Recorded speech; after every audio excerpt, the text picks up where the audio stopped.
Pada kesempatan ini kita akan bahaskan satu daripada banyak hadis diriwayatkan oleh Abdurrahman ibnu Sakhar ad-Dawsi atau biasa dikenali dengan nama Abu Hurairah radhiyallahu an. Hadis ini ada dalam kitab Sahih Al-Bukhari. Apa kata Nabi? La taqumus sa'ah.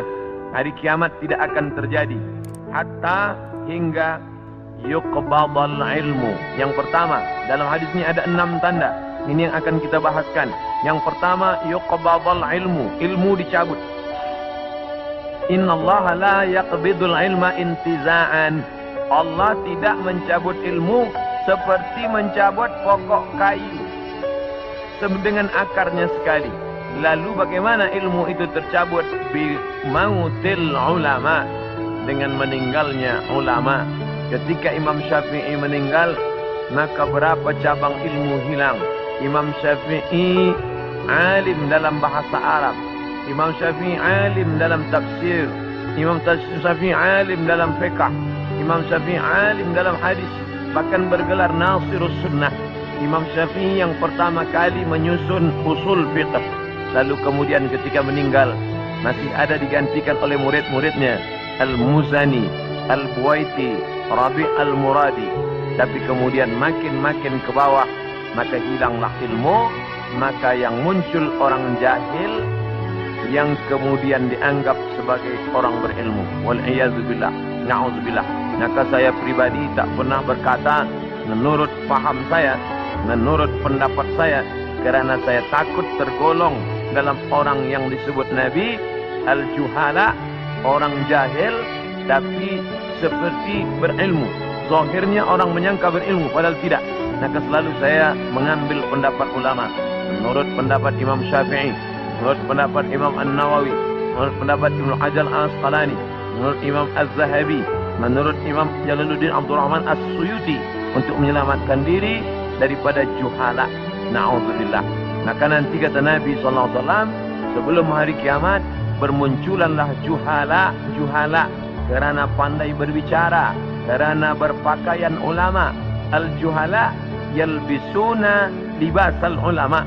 Orang jahil tapi memakai pakaian ulama, pandai berbicara, lalu orang menyangka dia alim, padahal dia tak lebih daripada orang dhalla wa adalla, sesat dan menyesatkan. Sebenarnya kiamatnya sudah terjadi pada isinya, tapi alamnya belum kiamat besar.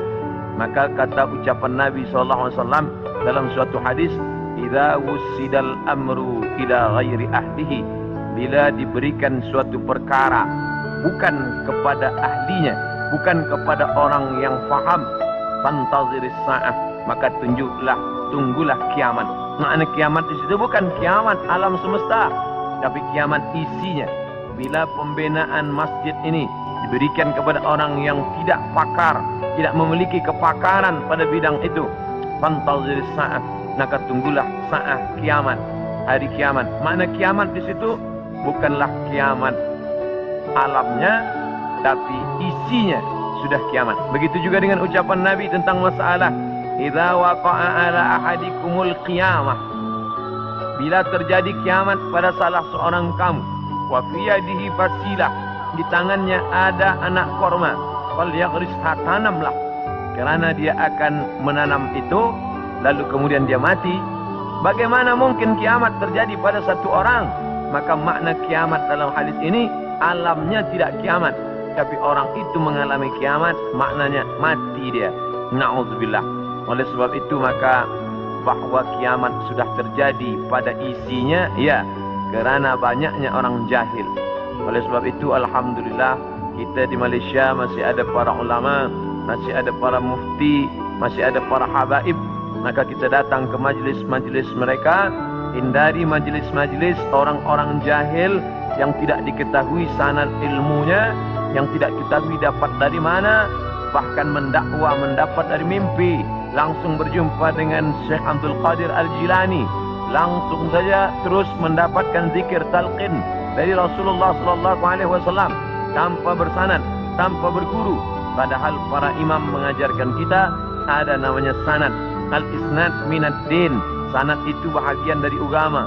Laulal isnad Kalaulah bukan kerana sanad, laqala man syaa ma syaa, maka orang mudah saja berkata sesuai kehendak hawa nafsunya.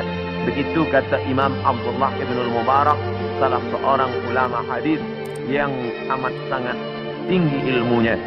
Maka Imam Bukhari bersanad sampai ke Nabi Muhammad sallallahu alaihi wasallam. Imam Bukhari mendapatkan hadis itu dari gurunya, namanya Abdullah ibn Maslamah.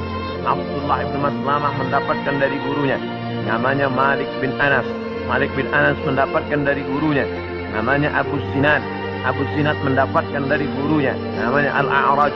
Al-A'raj mendapatkan dari gurunya, namanya Abu Hurairah. Abu Hurairah mendapatkan dari gurunya, namanya Sayyidina wa Maulana Muhammad sallallahu alaihi wasallam. Dan di antara sanad itu mesti diteliti pula, orang ini mestilah adil. Makna adil menjauhi dosa besar, menghindari dosa kecil. Lawan daripada kata adil adalah fasik. Wallahu la yahdil qaumal fasiqin. Allah tak berikan hidayah kepada orang yang fasik. Adapun orang yang adil tapi dia tidak dhabit, tidak kuat ingatannya, maka dia juga tidak layak diambil ilmu daripadanya.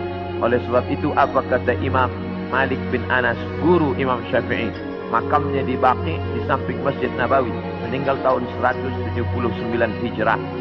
Aku berjumpa dengan 70 orang di dalam masjid ini, maksudnya Masjid Nabawi di Madinah.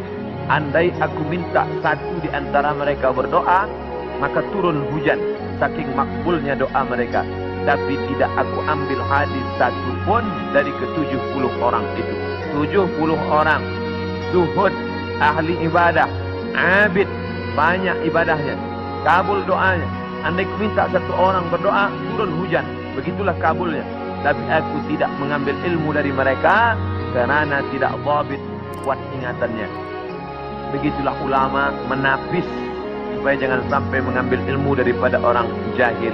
Kerana di antara tanda kiamat adalah yuqbadul ilmu, bahwa ilmu dicabut Allah Subhanahu wa taala. Maka bila kita masih ada kajian-kajian khas tafsir, khas fiqh, khas usul fiqh, khas hadis, maka kita hadir, kita dengarkan, kita pahami, kita rakamkan, kita share, maka dia bagian dari dakwah.